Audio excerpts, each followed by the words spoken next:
Nagendra sir ಕೂಡ join ಆಗಿದ್ದಾರೆ. Sir ನಮಸ್ತೆ, ಕಾರ್ಯಕ್ರಮಕ್ಕೆ ಆತ್ಮೀಯ ಸ್ವಾಗತ. ತಡವಾಗಿ ಬಂದ್ರಿ. ಪ್ರಿಯಾಂಕ್ ಖರ್ಗೆ ಅವರು ಗೃಹ ಸಚಿವರಾಗಿ ಅಧಿಕಾರ ಸ್ವೀಕಾರ ಮಾಡ್ತಿದ್ದಂತೆ ಟಾರ್ಗೆಟೆಡ್ RSS ಅನ್ನೋದು ಪ್ರೂವ್ ಆಗೋಯ್ತು. ಡಾಕ್ಯುಮೆಂಟ್ ರೆಡಿ ಮಾಡ್ಕೊಳ್ಳಿ ಅಂತಿದ್ದಾರೆ, ಬಿಕಾಸ್ ರಿಜಿಸ್ಟ್ರೇಷನ್ ಆಗದೆ ಇರುವಂತಹ ಸಂಘ ಸಂಸ್ಥೆ ಅಂತ.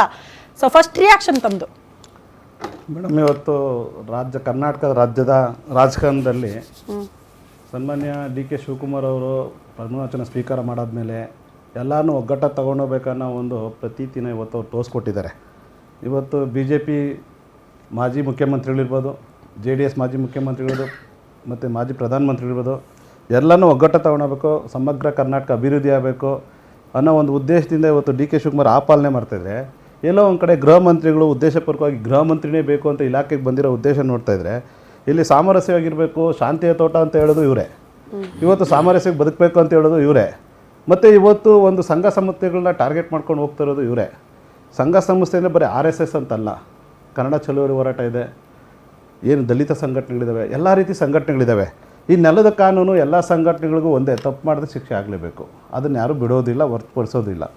ಆದರೆ ಇಲ್ಲಿ ಗೃಹ ಮಂತ್ರಿಗಳಿಗೆ ಮುಖ್ಯವಾಗಿ ಇವತ್ತು ನಮ್ಮ ರಾಜ್ಯದ ಪರಿಸ್ಥಿತಿ ಏನು, ಗೃಹ ಮಂತ್ರಿ ಇಲಾಖೆಯಲ್ಲಿ ಆಗ್ತಾ ಇರೋಂಥ ಧೋರಣೆಗಳೇನು, ಗೃಹ ಮಂತ್ರಿ ಎಷ್ಟು ವೀಕ್ ಆಗಿದೆ, ಎಷ್ಟು ವಿಫಲ ಆಗಿದೆ, ಆ ಪೊಲೀಸರಿಗೆ ಸರಿಯಾಗಿ ವಾಕಿಟಾಕಿ ಕೊಟ್ಟಾರ, ಶೂಸ್ಗಳು ಕೊಟ್ಟಾರ, ಸಾಕ್ಸ್ ಕೊಟ್ಟಾರ, ಮತ್ತು ಅವ್ರಿಗೆ ಸರಿಯಾಗಿ ಸಂಬಳ ಕೊಡ್ತಾ ಇದ್ದಾರಾ, ಮತ್ತು ಅವ್ರಿಗೆ ವ್ಯವಸ್ಥಿತವಾಗಿ ಲೀವ್ಗಳು ರಜೆಗಳು ಕೊಡ್ತಾ ಇದ್ದಾರಾ, ಅವ್ರ ಸಂರಕ್ಷಣೆಯಲ್ಲಿದ್ದಾರಾ, ರಕ್ಷಣೆಯಲ್ಲಿದ್ದಾರಾ ಪೊಲೀಸ್ ಡಿಪಾರ್ಟ್ಮೆಂಟ್ ಇಲಾಖೆ ಅನ್ನೋದು ಒಂದು.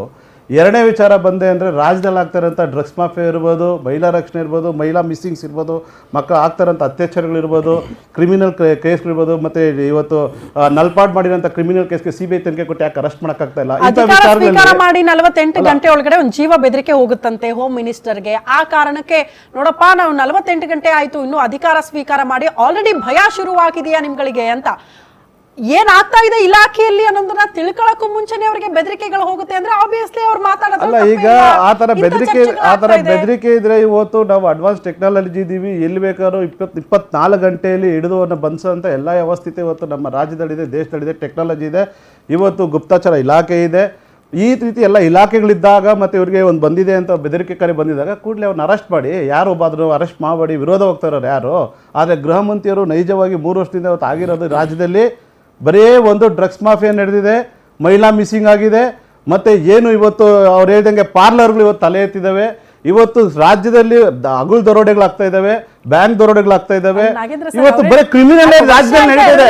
ನಮಗ್ ಬೇಕಾಗಿರೋದು ಏನಂತ ಜವಾಬ್ದಾರಿ ತಗೊಂಡು ಮತ್ತೆ ಇನ್ಚಾರ್ಜ್ ಅಂತ ಅನಿಸ್ಕೊಂಡು ಏನು ವರ್ಷ ಆಯ್ತಾ 2 ವರ್ಷ ಆಯ್ತು, ಅಲ್ಲ ಈಗ 2 ದಿವಸದಲ್ಲೇ ಅವ್ರು ಬಂದಿದ ತಕ್ಷಣ ಟಾರ್ಗೆಟ್ ಒಂದು ಸಂಘ ಸಂಸ್ಥೆ ಮೇಲೆ ಹೋಗ್ತಾ ಇರೋದನ್ನ ಫಸ್ಟ್ ಇವರು ಬಂದಿರೋ ಗೃಹ ಮಂತ್ರಿಗಳು ಮೊದಲು ಏನೇನ್ ಮಾಡ್ಬೇಕು ಅನ್ನೋದನ್ನ ಫಸ್ಟ್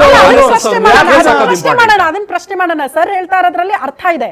ಈಗ ಹೆಣ್ಣು ಮಕ್ಕಳ ರಕ್ಷಣೆಗೆ ವಿಚಾರಕ್ಕೆ ಸಂಬಂಧಪಟ್ಟಂತೆ ನಾವು ಪ್ರಶ್ನೆ ಮಾಡ್ತೀವಿ, ಅಟ್ಲೀಸ್ಟ್ ಅದ್ರ ಬಗ್ಗೆ ಗಮನ ಕೊಡಿ. RSS ಟಾರ್ಗೆಟ್ ಮಾಡಬೇಡಿ, ಅದ್ರ ವಿರುದ್ಧ ಮಾತಾಡಬೇಡಿ ಅಂತ ಅಲ್ಲ. 48 ಗಂಟೆ ಆಗಿದೆ, ಅಧಿಕಾರ ಸ್ವೀಕಾರ ಮಾಡಿ ಮೊದಲ ಆಕ್ಷನ್ ನಿಮ್ದು RSS ವಿರುದ್ಧ ಅಂದ್ರೆ ರಾಜ್ಯದಲ್ಲಿ ಜ್ವಲಂತ ಸಮಸ್ಯೆಗಳಿದೆ. ಹೆಣ್ಮಕ್ಳಿಗೆ ಸೇಫ್ಟಿ ಇದೆಯಾ ಅನ್ನೋದ್ರ ಪ್ರಶ್ನೆ ಇದೆ. ಪುಟ್ಟ ಮಕ್ಕಳು ರಸ್ತೆಯಲ್ಲಿ ಬಿಟ್ಟು ಹೋಗಂಗಿಲ್ಲ ಅಂತ ಪರಿಸ್ಥಿತಿ ಇದೆ.